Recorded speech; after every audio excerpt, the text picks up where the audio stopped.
Bar-Chaim. I'm sitting here with Mr. Jan Rott in the Jewish community of Prague. The date is the 15th of March, 1993. This is the beginning of our interview. Mr. Rott, Jan, if I may, please can you tell us about your family? Well, about my family. It's what you asked was a quite complicated history going back for 200 years. And I think I'll start with my childhood. And I'll come back. So as I saw it, when I was a small boy,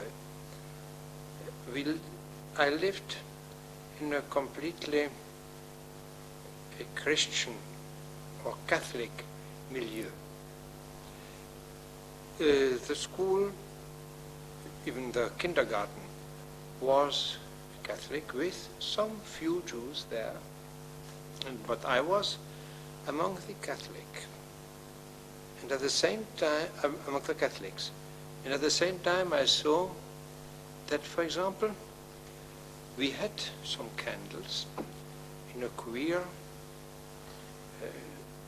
candle. How to say menorah in English? Menorah would No, be fine. no, I don't want to say a candle menorah. holder. A candlesticks. a queer candle holder, and my mother just having few, and then later many, it was many for me, for a small boy, many candles. And it changed every day, it was more and more. Or for example, for some time there was an awful cleaning. And not only in our home, but my job was always to take a nail and to take out all dirt between the pieces of wood on the floor. And every year I had to do it, and I saw that the rest of the boys and girls in the classroom are quiet and they have nothing. Then it was connected somehow with Easter eggs and some 3 days in school. And we had different morals at home. For example, my mother insisted on not not promising anything without being absolutely sure to hold it. Not to hold a word was one of the very important aims of her whole education and of the education of my father. And there were such small points where I saw, and I see it only now, or I saw it much later, not now when I'm over 70, but I saw it much later when I was fully grown up, that all this was different from the Catholic way of life, and that it was done under some secrecy. For example, I saw it later when I was a bit bigger. I saw that always when my mother lit the candles, she just put a curtain, a very thick curtain where no light could pass, over the windows. Then there was, for example, before the meal, my father used to say something which I didn't understand very clearly. And when I was very small and asked what was it, she just said, observe and remember.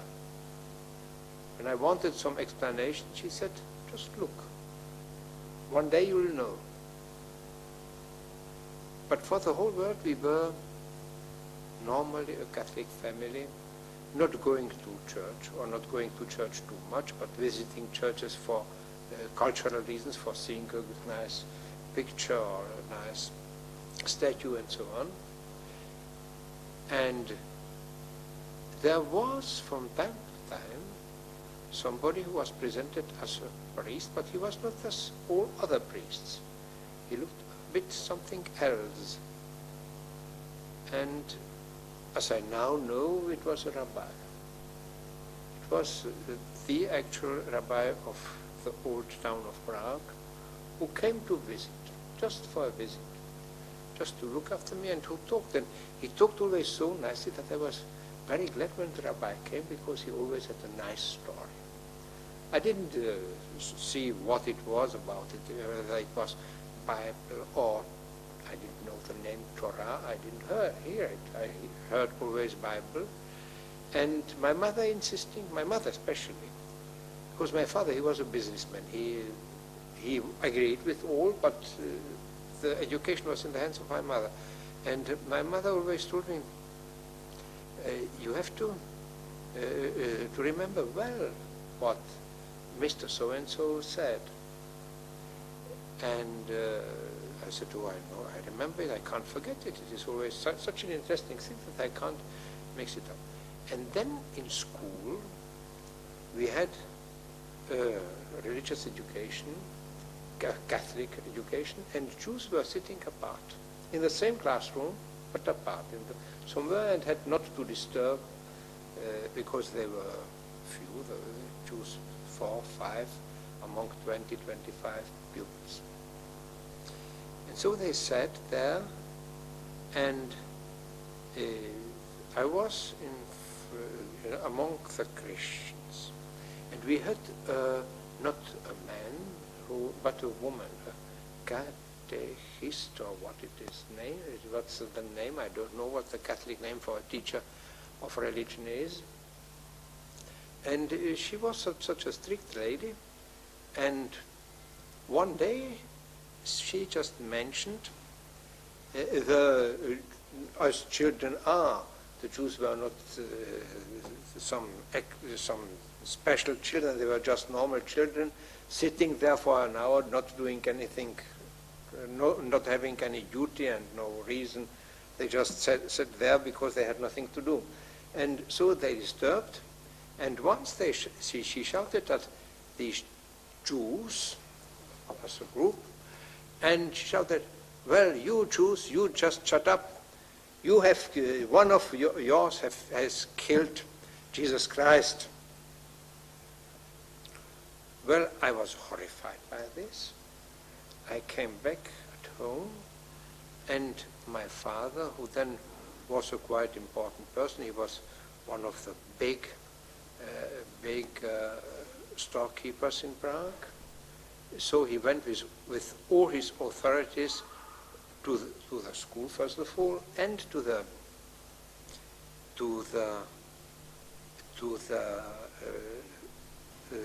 Ministry of Education, and made a great scandal about it, because this was not possible to say it. And the result was that he has, and this was possible, he has just made me not go to religion. I had not to visit religion. And I had to sit with Jews. Yes, in the back of the classroom, when religion was taught. And this meant a great change to me, because I was in a quite different group, in a group, you can imagine what a group of Jews is in a class. The Jews, first of all, they did not accept me. They just, the girls and the boys, they just saw, well, he's a guy. What has he to do among us? But at the same time, they were curious what it was, a guy not going to Goyish religion.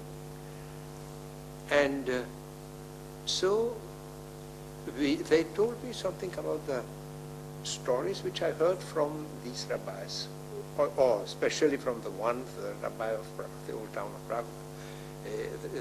And I told them the stories, and I knew them sometimes even better. Some stories they knew better, and I knew some details which they were not told. And so they saw that there is some base. And for example, I knew what this menorah, what did you say? Candle holder. What is candle holder?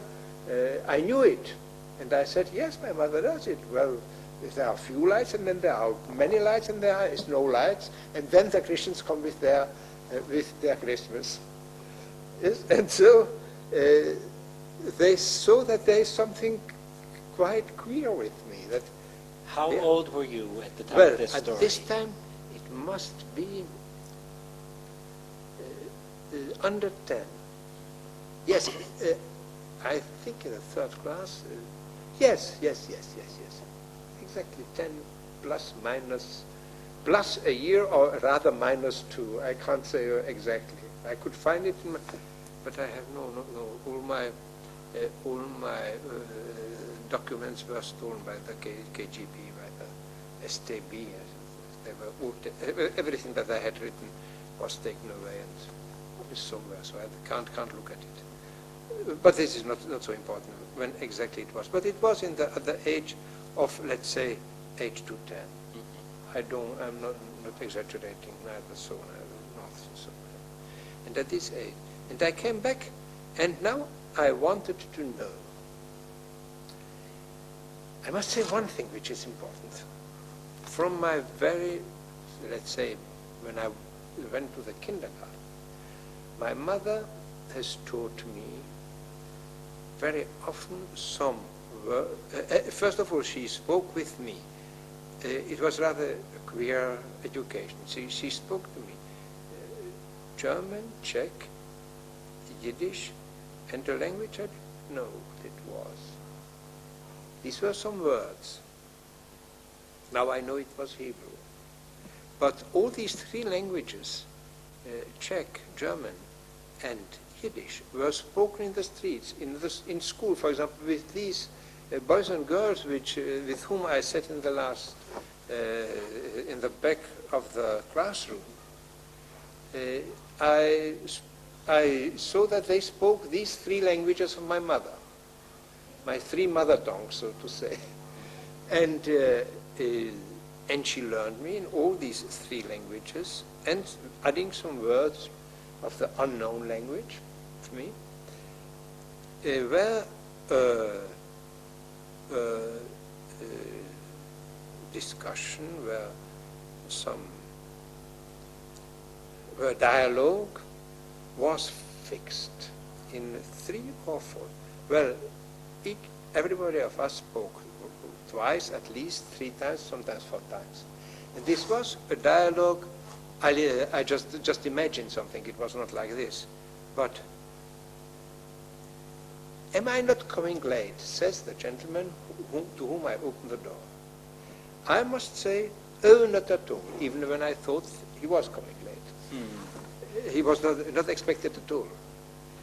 And he answered, tell your mother that she excuses me for coming late.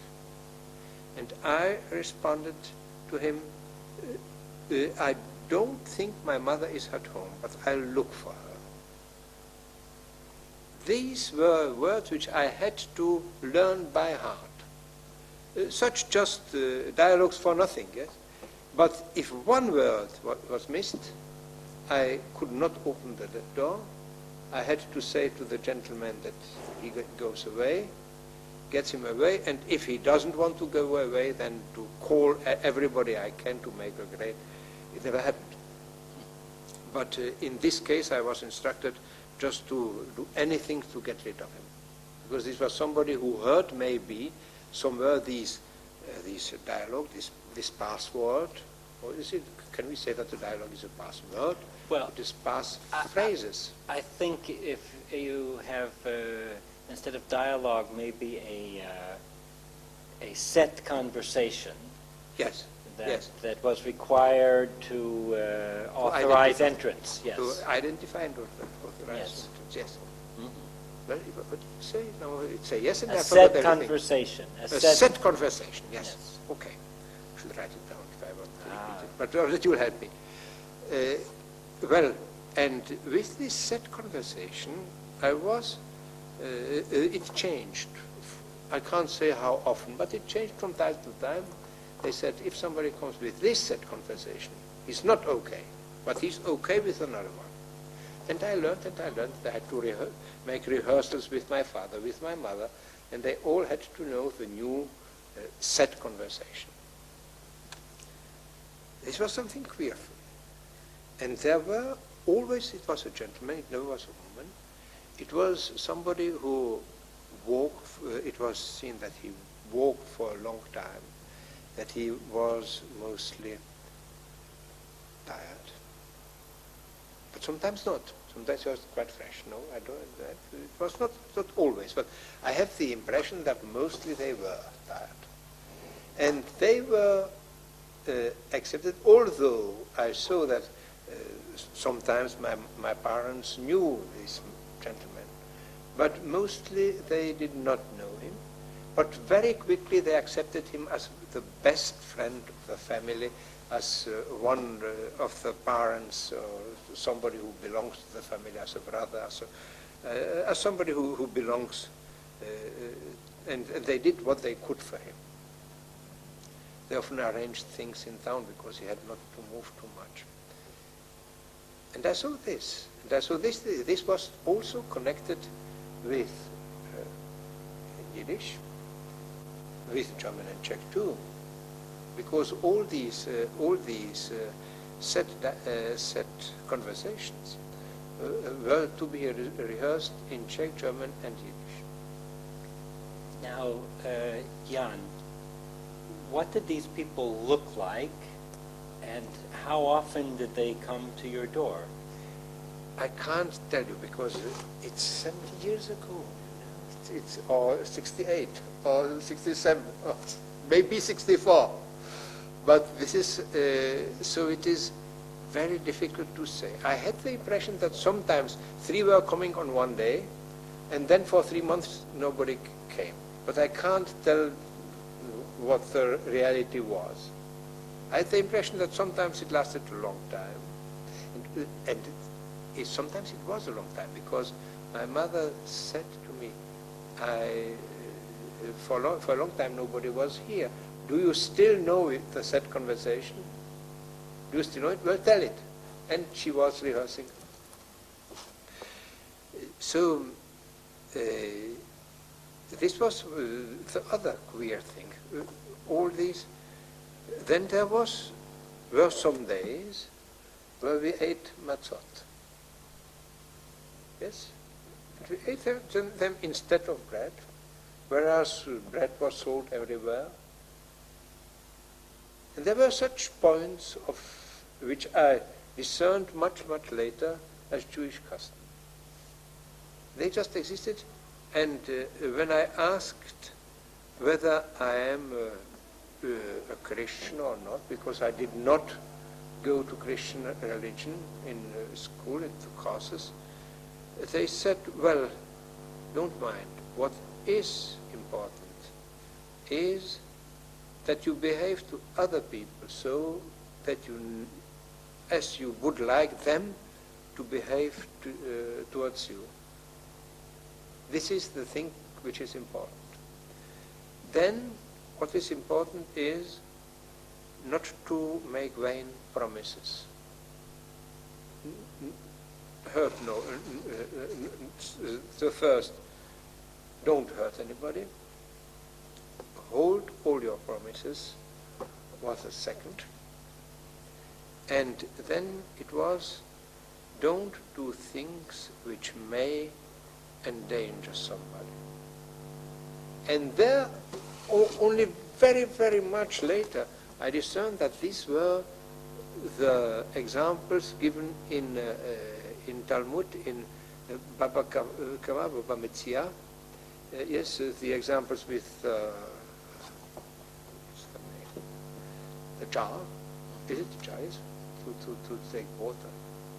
Yes, a jar, water jar. A water jar, yes, the example is the water jar with sheep stolen, and when I can keep a thing which I have found when I can't keep it, and so on. So many examples of these morals of Talmud Torah were given as just examples or rules how to live, as well as to clean the nose with a handkerchief. It became something very natural. It was a part of life, and I never thought to connect it with nationality or with religion. It was just a thing of behavior. And from this point of view, my mother did a lot of things. it was, and I remember that when I came back from school, when my teacher, the teacher of religion there said these things about Jews, how my mother was shocked, really, and she told me a lot about Jewry on this moment. She said, Jews are people like any other, and if somebody was a Jew, Christ was a Jew. And No, you said Jews are what, like any other? are just like any other. I see. Mhm. Just people like any other. Yes. I heard in the now I heard when I was big, then somebody said, yes, Jews are like any other, only more so. But this is another story. This is Mark Twain's yes, phrase. Yes, I heard it much later. I didn't read Mark Twain's orderly, because I read it, but I didn't know it from Mark Twain. I read it when I was 10, 12 years old. And so she told me a lot about Jewry. She told me and I saw that this was much more important for her than when she was talking, and she was educating me for some reason in the spirit of Christianity. There was one thing. Normally, Christian children are baptized within the first 10 days of their life. And I was baptized a month after, a month too late from the Christian point of view, and in the village somewhere, near. Well, it is town you won't town, just a village which you may found on some map, but it is quite unknown in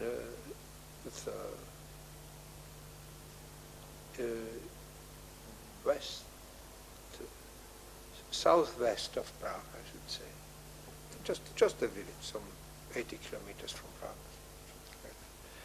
And there I was baptized a month too late. This is one thing which I saw in my documents, and my mother said, well, we wanted to have it nice in just in this little town, little village, and my great uncle was there as a miller, and it was there. So that it was somehow hidden. The big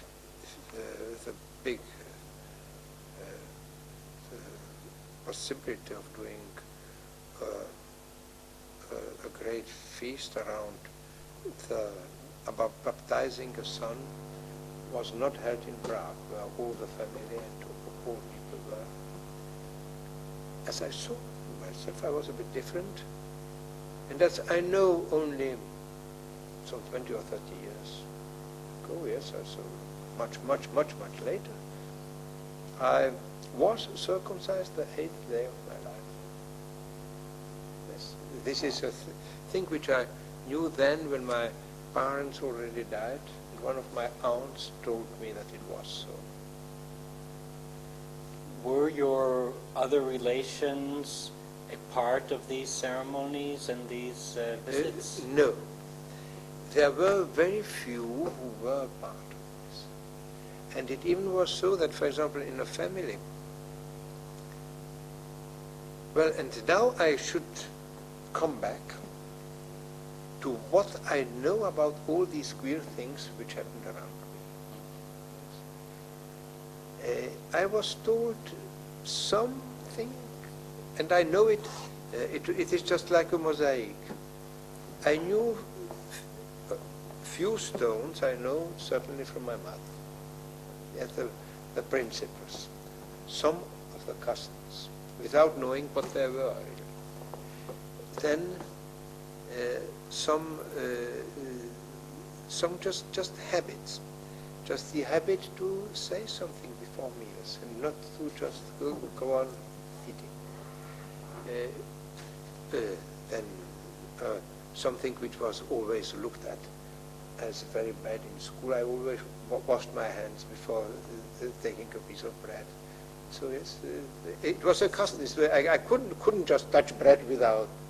Yes, it was, and it was not at all a religious custom. It was just a custom, and a custom which was the same with the rest remaining Jews in the class, in school. Yes, and they did the same thing, and we were laughed at for just doing some of the normal habits, doing it very discreetly without not showing off.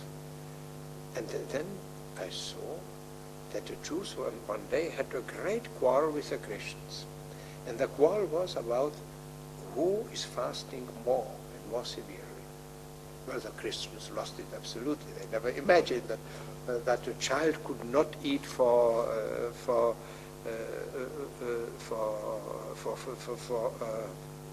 a day, yes, for a whole day and night.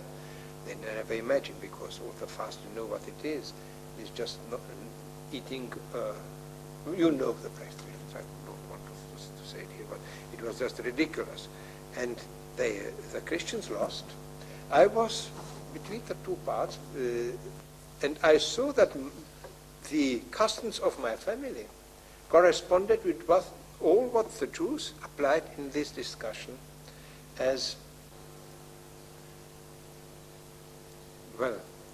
And all my family was not involved. And I saw, in these times, I saw that the whole family, that there are only certain persons, and some very persons from very far who came and who were involved in all this story of passwords and of a special way of life and a special way of behavior.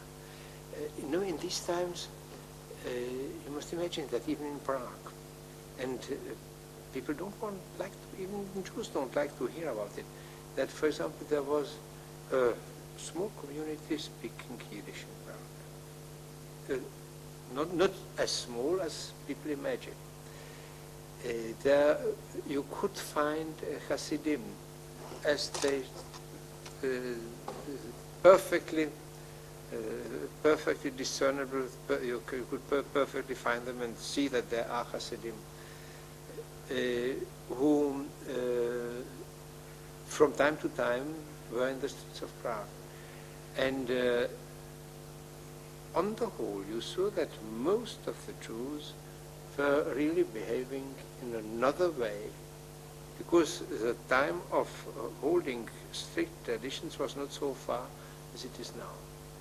Now you can't discern a Jew in Prague from other people from just looking at his behavior.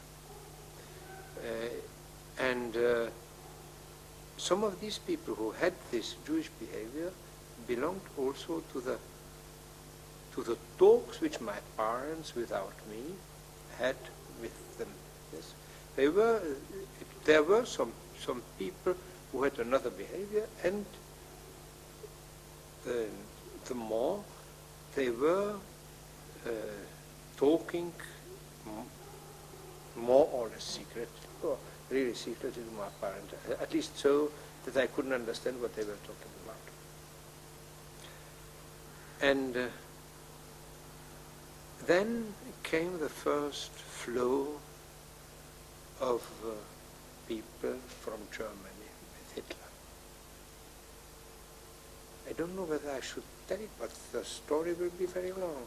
For example, my father knew that Hitler and Holocaust will come when I was not yet going to school. This means before 22 I was born, 29 the first class. This means in 1928-29 he must have known, and he spoke about the awful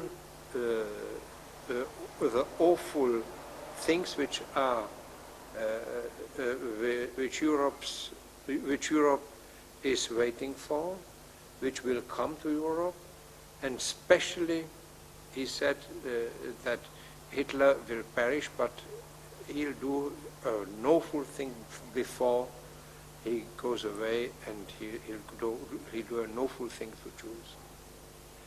And from this time I saw that very often people, from this time not yet, 29 not, but 31, 32, 33, this was the year where I was going to the gymnasium, as it is called in Europe, yes, to the high school, or what is the equivalent, well, when I was 10 or 11 years old. And then already an afflux of many Jews, sometimes families, dwelt in our home. They remained with us, stayed with us for weeks and weeks, and we had quite a nice big apartment in the center of the town, and which had a great, as I now see, which had a great advantage. You could go to the apartment through the shop, so that people entered the shop, as many people do. They can't be caught as entering a house. It is always a very limited number of persons and you can just follow the people who entered the house and who went out. But in the shop, they could, and through the shop they could enter our home. And there was a lot of people, a lot of Jewish families, but also of German families, non-Jewish. But most of them were Jews who just passed, and as I know now, they were for some times, they fled from Germany. They arranged their things from Prague, from our apartment. Yes, and my parents helped them so that they had not to go out and they had not to be seen too much, not to meet friends. The less people know that they are where they are, the better. And then they just went away. Some of them I know till now, or one of them. The rest is already dead. You know someone who stayed in Someone your home? Someone who stayed in our home. In the early 30s? In the early 30s. In the late 30s. This was, his name is Heinz Adler. He is settled in England. His brother was not long ago in Prague, but his brother was not settled. But this Heinz Adler, Henry Adler, from England now, British citizen, he was, and he wasn't from Germany. He was originally he was from the Sudetenland, yes, and from there he fled to Prague, stayed quite a long time in our home, and he was one of those who stayed for a very long time in our home, although already in the house and even in the cellar there was a lot of rooms arranged for people like him, hiding and just being on the way further. And did all of these people come with the set conversations and passwords, or these were ordinary Jews? No, and these were mostly ordinary Jews. And I just say that this all made me suspicious. But my parents said always, just don't talk, you can only harm. And we won't tell you, not because we don't have confidence into you, but we don't want to endanger you. The less you know, the less you must hide, the less you must hide before other people, and the less is the danger for you. Because when you don't know, you can't be, they thought, at least, they thought that one can't be persecuted, that one can't be persecuted for not doing anything wrong, or not knowing that he was doing something wrong. And so the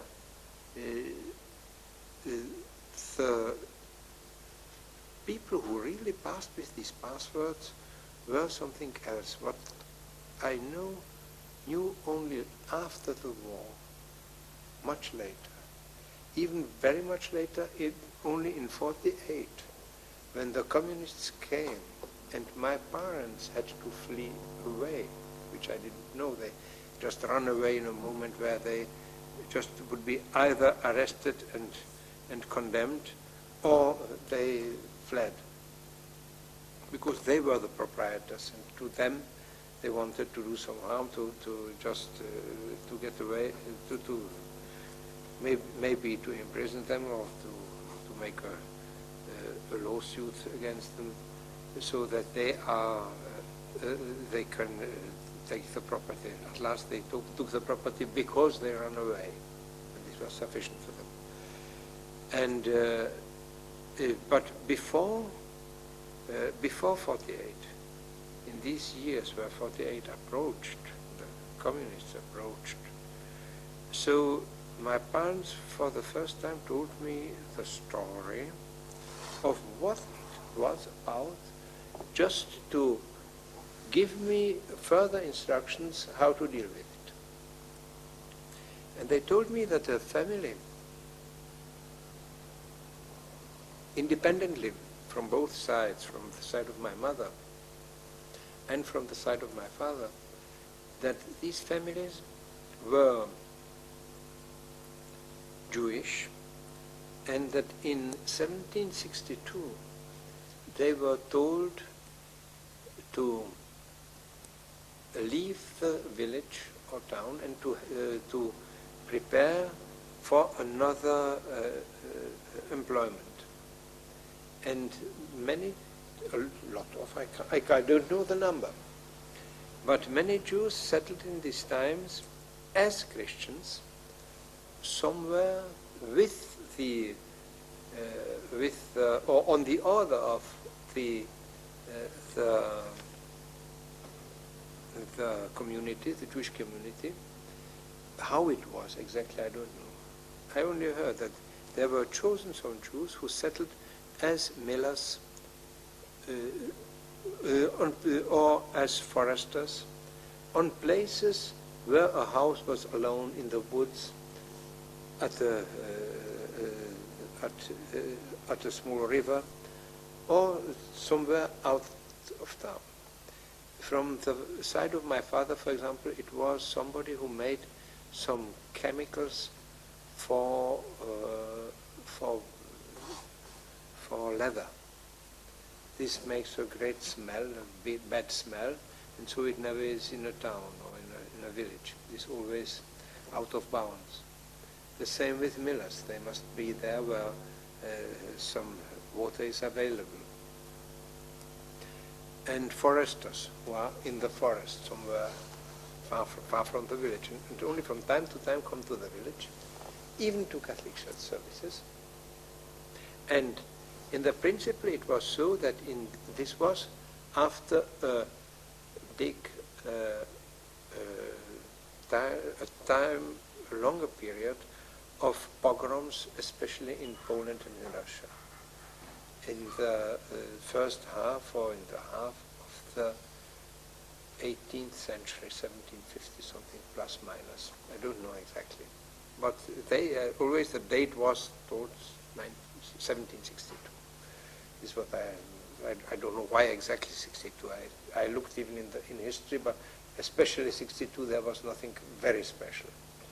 But before there was a period of pogrom, and these pogroms needed, and also, and these pogroms needed a good connection from north to south to the Mediterranean. How far? I don't know. Who needed the communication? The Jews after the pogroms. Yes. And so they came, shlichim, such as Shaliach, came to us from the Holy Land. Mm-hmm. And one of the nights he spent was at such places. In these times it was in the forest at a mill or so, because they didn't want, or they were, sometimes they were not allowed to be overnight. Jews being overnight, or Jews having guests for a night, they were not allowed to have guests for a night. And here they were hidden. Nobody saw it. And they approached in the evening. There was just one man going somewhere, going in the forest, and nobody knew where he stopped and whether he went further or whether he slept there. And so there were such fixed points connecting the north with the south, in principle. There were maybe other connections, but I didn't hear of them, and I didn't even hear exactly what it was. Exactly what it was is all that I know, that it was for, and this was the moment where I learned the word Shaliach, Shlichim, and that there are the connection of the persecuted Jews with the Holy Land. So it was told to me. I was afraid till now to tell all these stories, because I have not only this story, but other stories where I'm afraid when I write it down that it can have only one title: How will I become untrustworthy? Because they are so queer and at the same time so unique that there is no parallel, because history always compares. When a fact corresponds to other facts, it's okay, it's history. When it doesn't, well, it rather is no history. And this is one of the cases, because as far as I know, that then there is nobody left from all these. And my parents, when they spoke about this story with me later, they told me that it was that the whole movement had a name which is queer from the grammatical point of view already, Hadassim. Say that again? Hadassim. Hadassim. Hadassim, yes, from Hadassah. Yes, from and they explained that Hadassah had to deny that she's a Jewess. You know the story. I don't need to tell it. And they had also to hide that they are Jews. They had to live according to the moral principles of Jewry, and they had to help Jews as they could. And this is also the legacy which they gave me afterwards in the very early 48, or rather late 47, 1947, when they told me what it was, and that I have to take care, first of all, that I am a Jew, but that I have not to declare it for the moment, because I could much more do for Jewry when I remain as a hidden, not too observant or not at all observant Catholic. I don't touch these papers, being Catholic, not being Catholic, and so on. This is the second reel of an interview with Jan Rott being held in the Jewish community of Prague on the 15th of March, 1993. Please, can you continue? Well, I try to. And you understood the word sclerotic, and it is, well, I have some difficulties with continuing exactly. But we were at the question of just my parents who told me that I'll have the duty, a mitzvah. They already used the name, the word. It was the first time I heard it from my parents. I already heard it from the pupils in school, from the Jewish children, but I didn't hear it from my parents for the first time. That is my mitzvah, to stay as I am, to remain Catholic, to remain not to declare myself as a Jew, and just to help people, to help especially Jews who are in a bigger distress than all others, with a mitzvah to help anybody, but they are in a smaller distress and they can be helped by much more people than Jews can be. And that means that that I have the duty to introduce to my home wherever it will be. I had to change, I had to leave the house of my parents, and they pushed me away from in a suburb, but always the connection remained, and from time to time, and for sometimes it was very often, some people with this password or Set conversation. with this set conversation, I will never remember this, and I have to write it down. It's a nice word, and it played such a big role in my life, so I have to learn it, but not today. And with this set conversation came and needed help. They stayed with me for some time. They wanted me to arrange something for them, and they went further. I saw that now it was not so much from, or it was also from the north, from Poland and from the German, from the North German countries, but they came also from Bavaria, from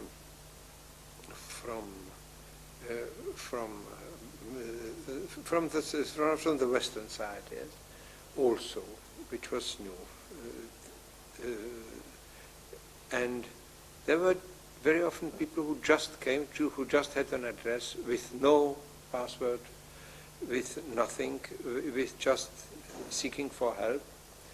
And it was a thing of just having a good nose and to know who is really seeking for help and who is an agent of some of the intelligence services of connected with fascism and Hitler and so on.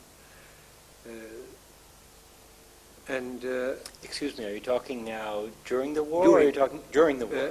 Now I'm talking about after the war, about after 48, when my parents were already away.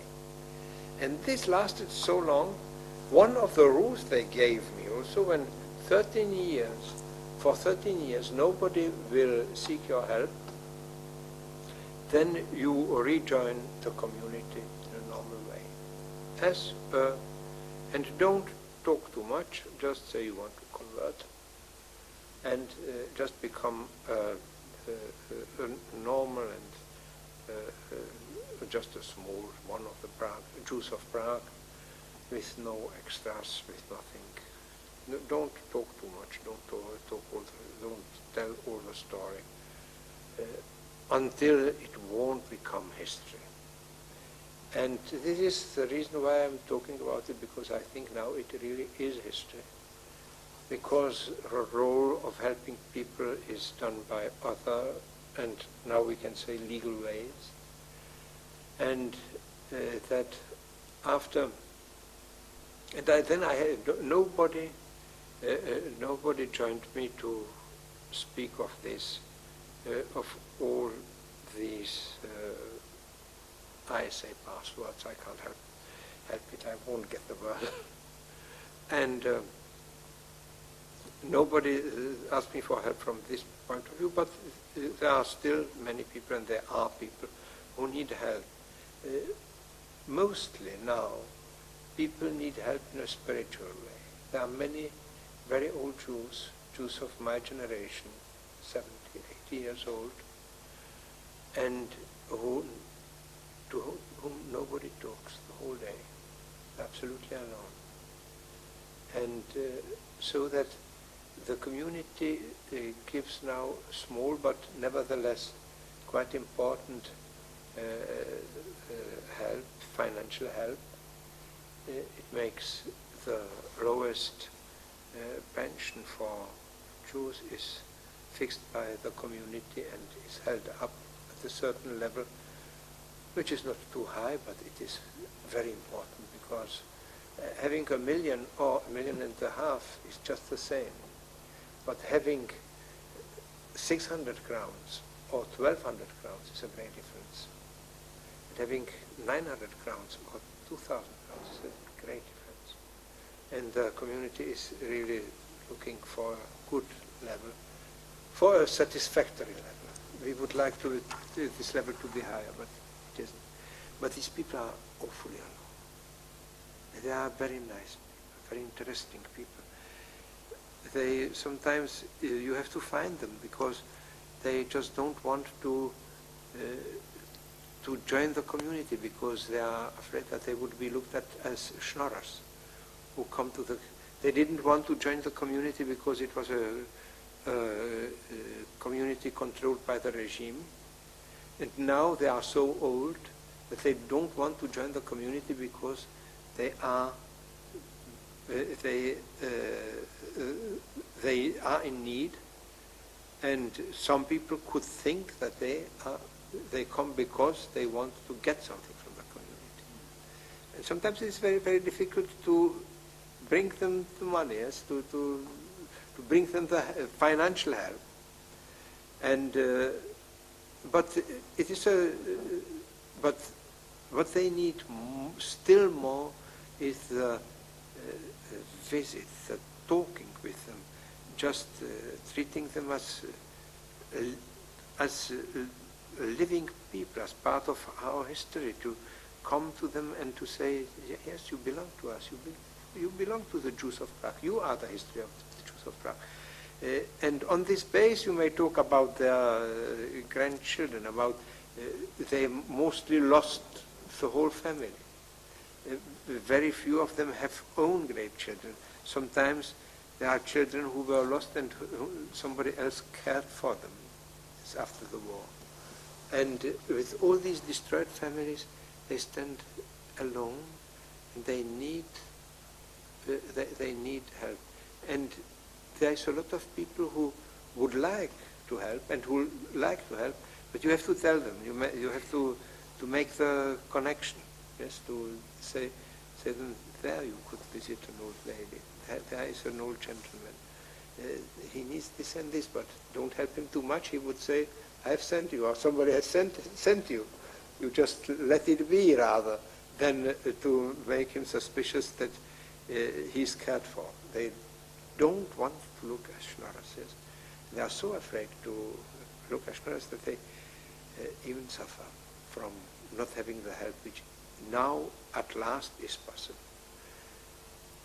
What you're saying, if I understand you correctly, is that the same principles of discretion that guided the way your family helped visitors many, many years ago now guide you in your efforts to help some. Well, you know, I think there is a lot of people who are cared for normally, by the normal ways, with and I could say we have very few people profiting from being Jews. Yes, these schnorrers by principle, I even don't know one. I remember them between the two wars, before World War II. I remember some schnorrers who really just tried not to work and to get the maximum, not of schnorring, so from house to house. Also such schnorrers were not Jews in Prague, yes. They are even part of the literature, Prague literature, this kind of schnorrer. But these schnorrers who just tried to find a ways and to get some money for themselves without taking care too much to work and to do something profitable. Tell me, you mentioned having Jews come and stay at your home in 1938, 1939, and then you told me how your parents revealed at least some of their secrets to you in 47 and the beginning of 48. What about that whole decade in between? What happened after Munich and after the Germans came to Prague? Well, this is a story which maybe I find the courage to talk about one day. In this moment, I just can't. I couldn't talk about it with my children even. And you can't imagine the huge masses of corpses, blood. Well, I can't come back to yet, at least to 38:45. It is, for example, they've more or less forced me now to fill in some forms concerning this period for being acknowledged officially. I don't need it, but some other co-fighters needed it, that I apply for being acknowledged as a member of these dissidents during the war. I got it, yes, just now, a year ago or two. After, because still I was not acceptable for getting it before the communists got away. And but you know, I don't want to. I was sick when I filled in the form. What I did, there was just a classification of what I did. There was no details. It was a page with many holes, and I had to fill in 20 words or something like this. But this is a period I can't yet. It was. It is. Well, let's drop it. Excuse me. I don't want to run away, but this is a period where it was too much. Let me ask you a little differently. You mentioned as a child that you could already observe that you were different, both from the Christian children and from the Jewish children. And there were different events which created certain suspicions and uncertainties or questions in your mind. Well, just what was the religious identity or behavior of your family? When your parents finally told you you were a man of 25 or 26, what did you do with all of your questions until they actually answered you? Well, my questions were answered by books.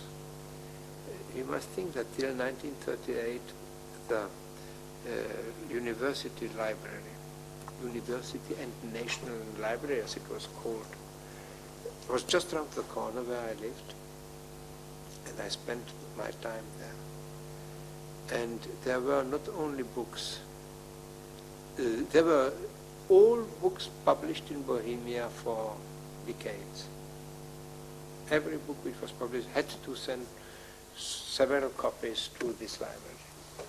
This means that also Jewish books, books about Jewry, were there, and I could read them. And it was a thing which intrigued me always, and which was very interesting for me. And when I found the reconfirmation of some principles, my urgent told me, You what told you? some principles, Yes. my urgent taught me. And I saw the same principles being in the foreground of books about Jewry or of Jewish books which I found in the library. Yes, but you used a word I didn't understand. You saw Well, principles which My English is very bad, I'm very sorry.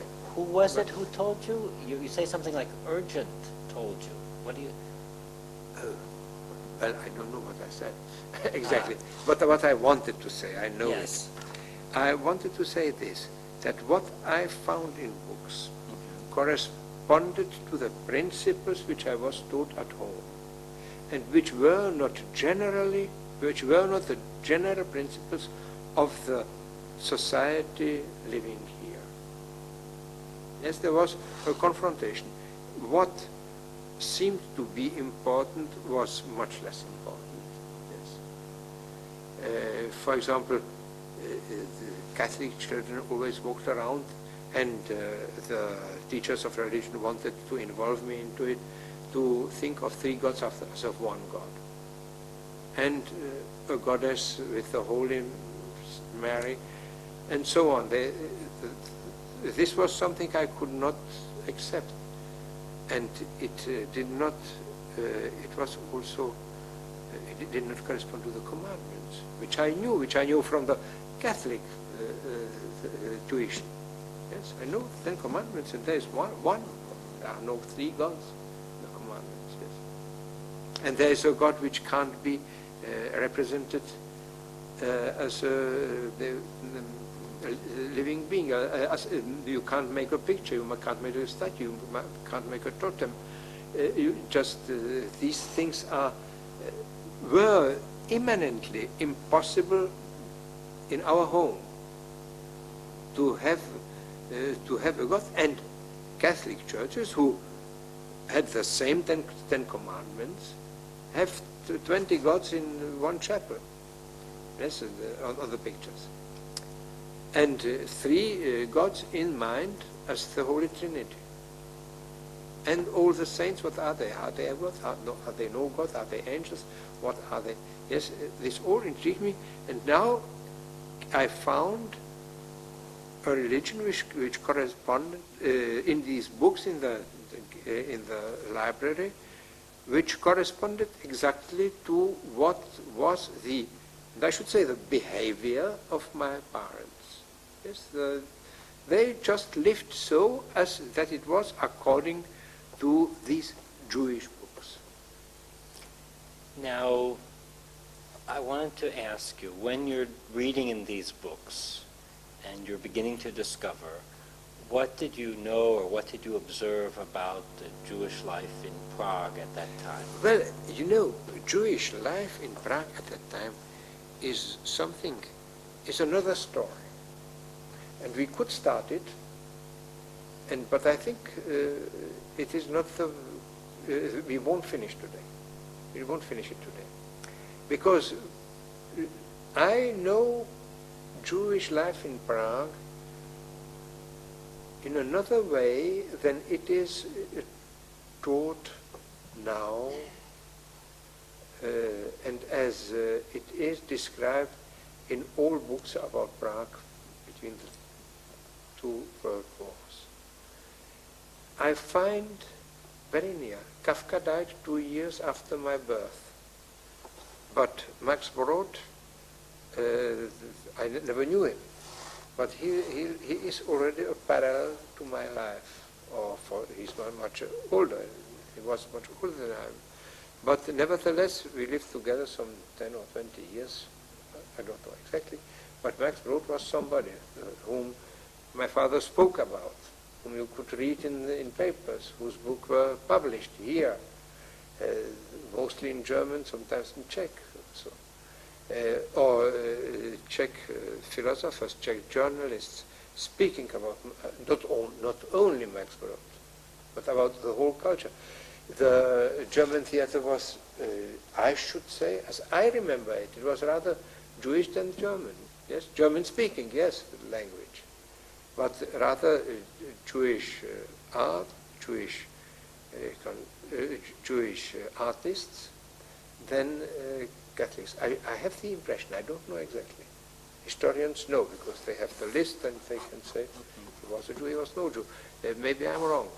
But the impression I had was that Prague is, and it was true for the center of the town, always the number of Germans and Jews is related in Prague to the whole population, including the suburbs. And the suburbs were absolutely Czech, or prevalently Czech. But in the center, I had the feeling and impression 1 to 1 to 1. Jew, Czech, German. Yes, that it was about the same. And I have the impression that half of the Jews spoke rather German and Czech, and half of the Jews spoke rather Czech and German, and only some of them were very, I am a Czech Jew and I am a German Jew. Yes, they said. And this was the case, they existed, but they were not, at least they were not my society, they were not my environment. Tell me, as a youngster, what did Jews and your other playmates, what was their attitude towards Masaryk and towards the fact that you then had a young Czechoslovak democracy, of which you were a member of the first generation? Well, I should say that what I saw, at least, is that the Jews were, but I am a representative of a small group, I can't say what Jewry in Prague said, but I have the impression from the few Jews I met, I met a part of Jewry. Yes, I don't know, there were thousands and I met hundreds. Yes, it is not a representative figure. And then there was the difference between those who went to one synagogue and to another. I joined, as I see now, because, for example, my mother took me very often to the Altner Schule and to some churches, some Jewish churches in Prague and outside. Cemeteries, you mean? Cemeteries. Some cemeteries.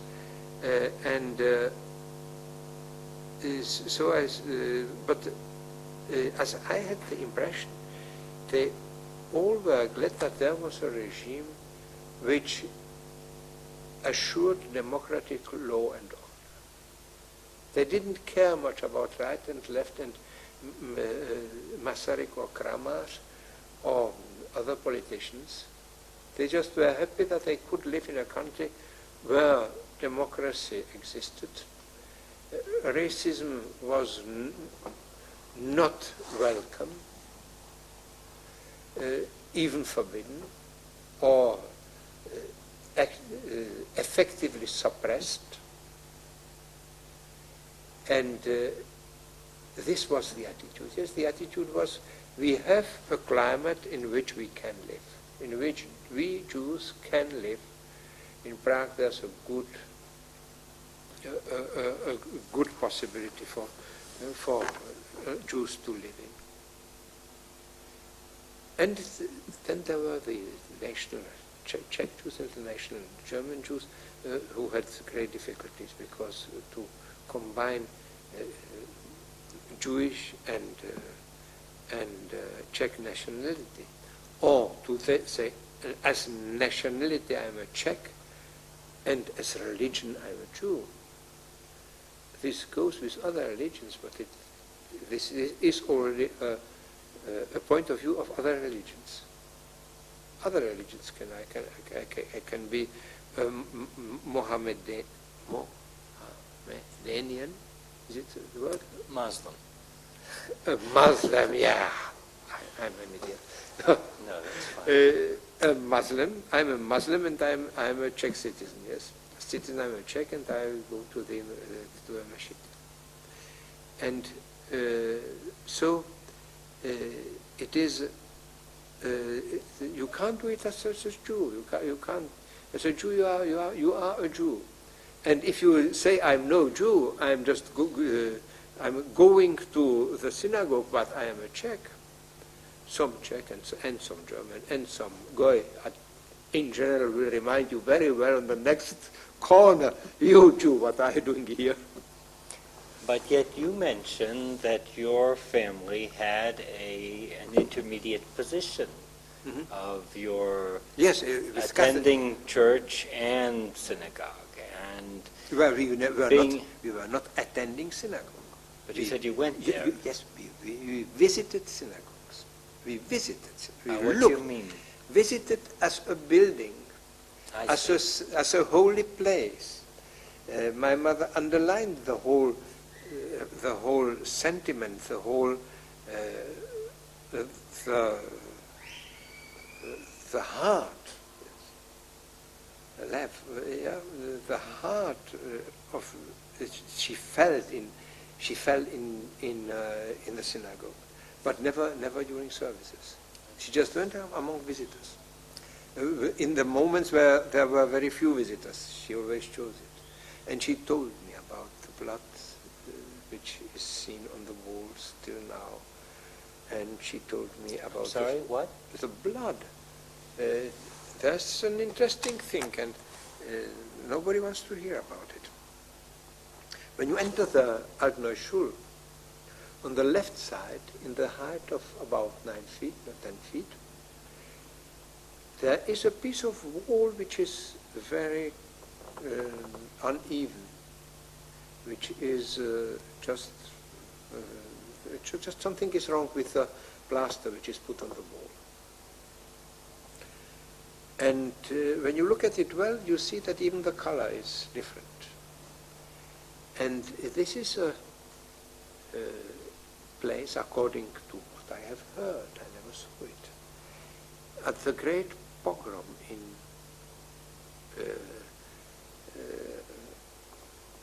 Avigdor Caro has written Piotim,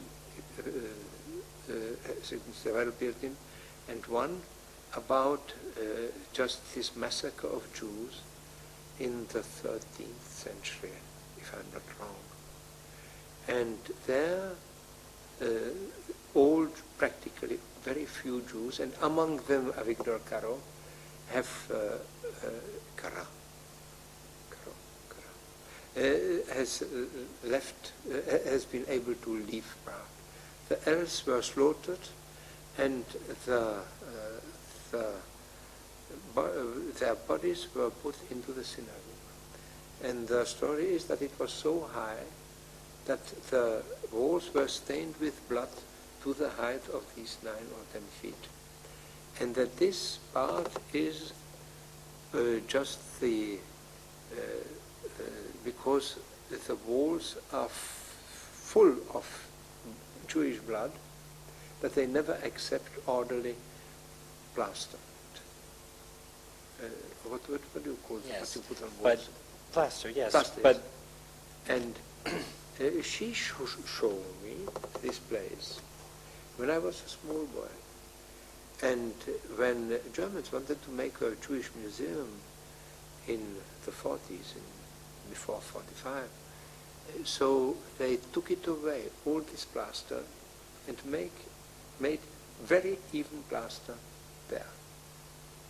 And now look at it. When you enter the synagogue on the left side, height some 9, 10 feet. Just look at it. I see what I see. I don't say it is absolutely true, but this is what my mother, when I visited, we did not attend services, but she just put Jewish, for example, the respect for books. Also. Book never could fall down.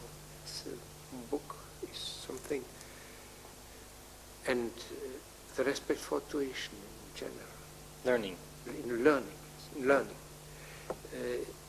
Yes, the Catholic Church has taught me, even in this school, that happy are those who are of minor spirit. I don't know, I translate it from the Czech version now. It is in the New Testament, as they call it. Yes, that those are blessed who are not too intelligent. Such a passage exists there. And always my mother, when she heard it, she just had, she was crazy about such a nonsense. That never, Hashem, blessed be his name, wanted somebody to be stupid. He didn't create such a wonderful thing you are, with your fingers, with your brain, with your eyes. What a marvel it is. He didn't create it for stupidity.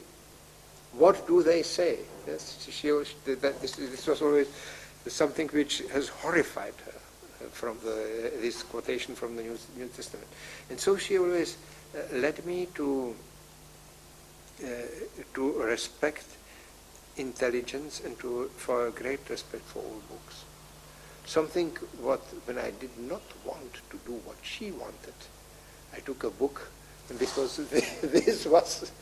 I was reading a book is the first thing before the first of all. Now, you mentioned that your mother conveyed to you legends of Prague Jewry. What about Rabbi Love and the story of the golem, which is the most well-known of these legends? Did she speak of this? Yes, she spoke of this in a very queer way.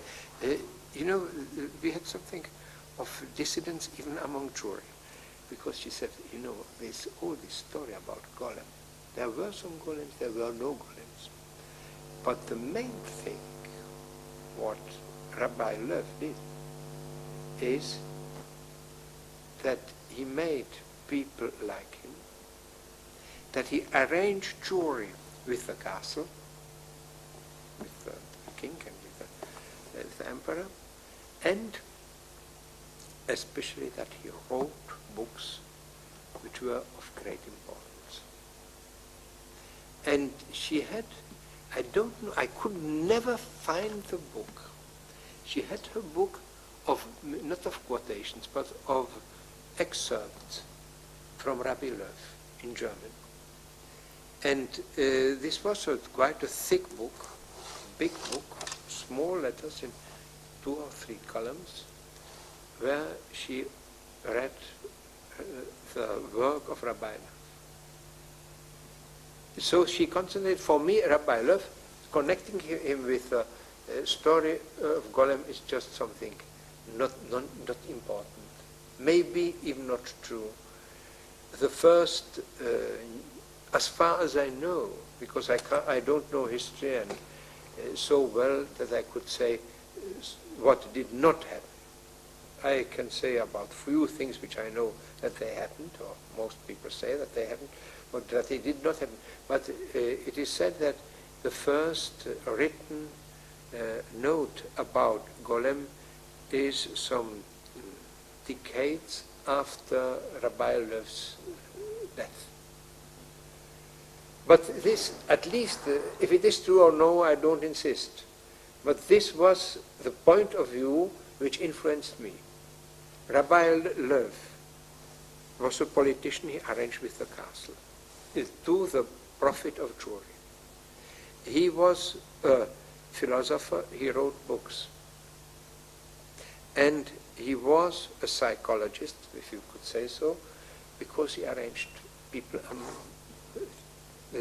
himself with people, with Jewry in Prague, with Jewish inhabitants of Prague, and he cleared many encounters, many quarrels between Jews.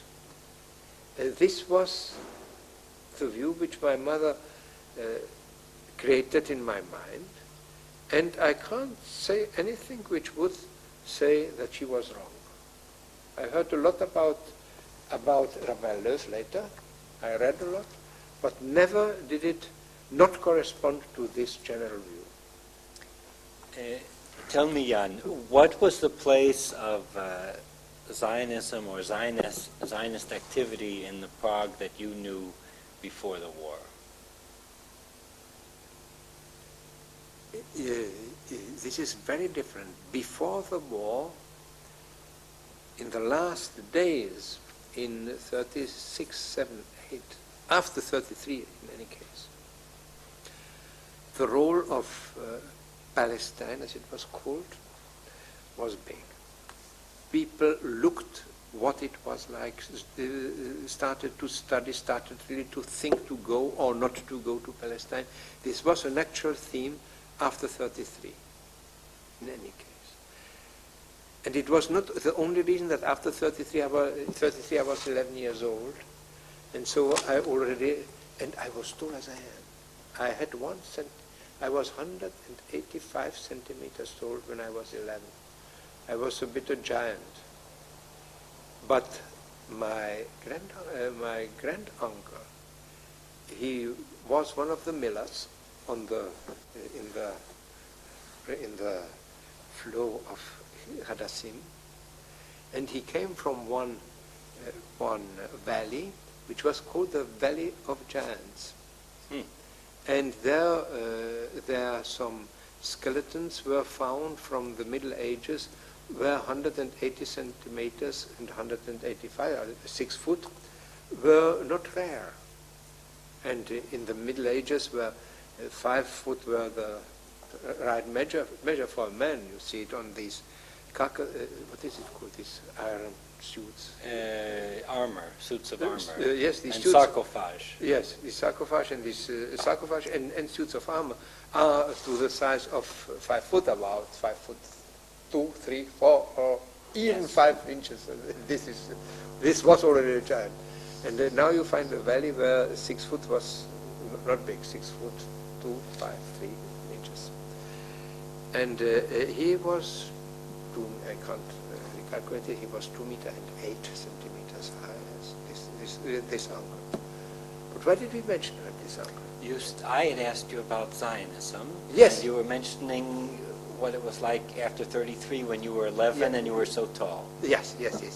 Well, it's just I was tall. I was so tall. Now I am 186. If I did not already get a bit smaller. But wait a minute, you mentioned your uncle was part of this chain. Yes.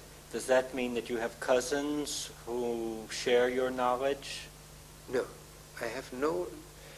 You know, the families did not return as they were. They rather did not return as they were. You must think that most of my, it is so, I should, and now don't take me exactly with numbers, but my impression is that 90% of Jews I knew before the war did not return. From the 10% who returned, 9 persons went away. They had a very short stop in Prague, especially after, before or after 48. Many left Prague. And the 1% remained here. No, but Like- your cousins, Yes. oh, let me ask it differently. Were your cousins raised as Jews or were they raised as Catholics with these same secret ceremonies? It is very, very different. Some were as Catholics, as real Catholics, and never knew anything about it. Yes. Some were raised as Hadassim, and I can't tell you somebody who was raised as a Jew, even if I could not say no, that I am definitely persuaded that none of them was raised from the day of his Brit Milah, that he was raised as that he was not raised as a Jew. But these other persons whom you knew, who were raised as Hadassim, what happened to them? Are you saying they were... This was so far isolated that we didn't even not had no connection. I know, for example, the family was very isolated. Only a very narrow number of persons was, because it was very difficult. For example, when you had a visit of of a cousin, and one of these men with his passwords came. What should you do? Yes, the situation was very complicated, so that it was much better to live a separated life in the family. The family was not as big as it would be if this mitzvah would not lie upon my parents. Except that if I understood you correctly, you say that there were cousins whom you know were raised Yes. as Hadassim. Yes. And you know what happened to those cousins? Yes, I know they lived in Prague or somewhere in Bohemia. One of them even lived in far in Slovakia, in Košice or somewhere, near Košice, yes. And they lived their normal life without having big informations about them and big relations with them. Yes. And is it possible that they have children who might know this story, that there might be someone else still in Czechoslovakia who could confirm I think that what you say? I should say rather that this continuity does not exist anymore, as well as it does not exist with me. Yes, I have stopped this continuity, and then I just think of it. I never thought of it in this way. If I could find somebody, and I am persuaded. Wow, I won't say the word. Persuaded. I am not persuaded. I am not persuaded that some younger member than I am was among these Chedesio. I am not persuaded. This doesn't mean it does not exist. But isn't it conceivable, even someone who was older than you might have told the story to his It is conceivable, child? conceivable, yes. But the real aim and the need was reduced after 45, because it was prolonged, because the necessity of not being seen as a shaliach was minimalized in the days of the First Republic between the two world wars. There were hotels. A Jew could enter any hotel, could live anywhere. Anybody could invite anybody.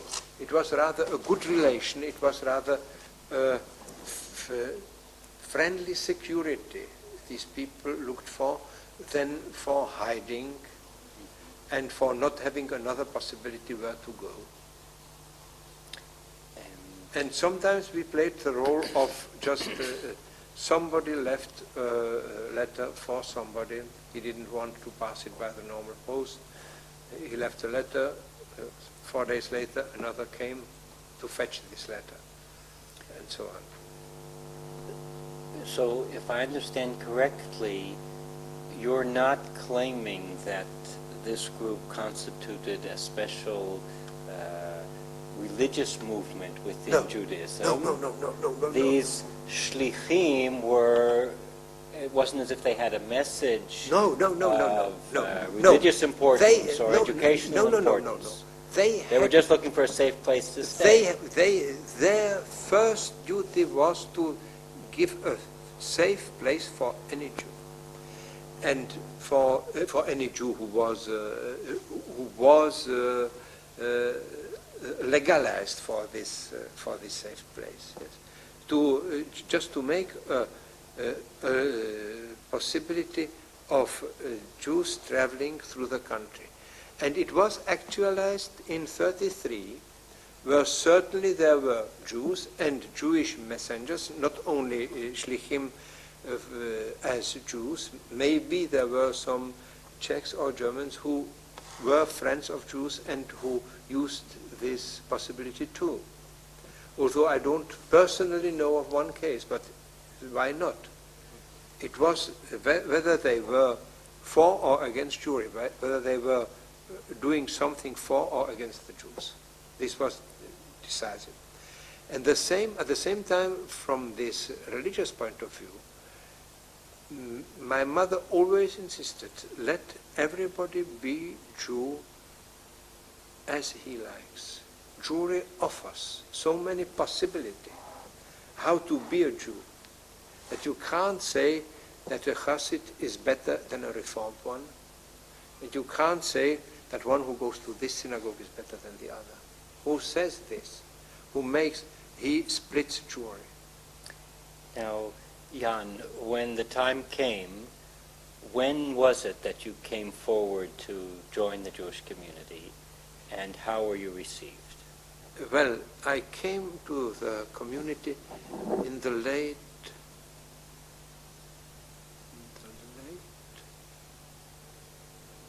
60s.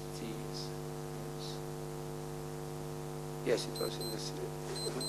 That's my. You have to go. Not yet, but this is a All right. moment where we have to close this session at least. Good. I have. What was the question? Excuse me. When did you come forward to join the community, and how were you received? Yes.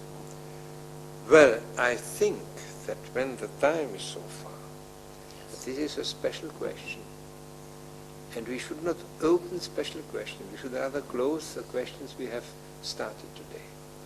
I don't want to not to answer you, but this is quite an interesting thing also because it is not a question how I was received, but how the Jewish community received newcomers, how what the whole climate of this community was.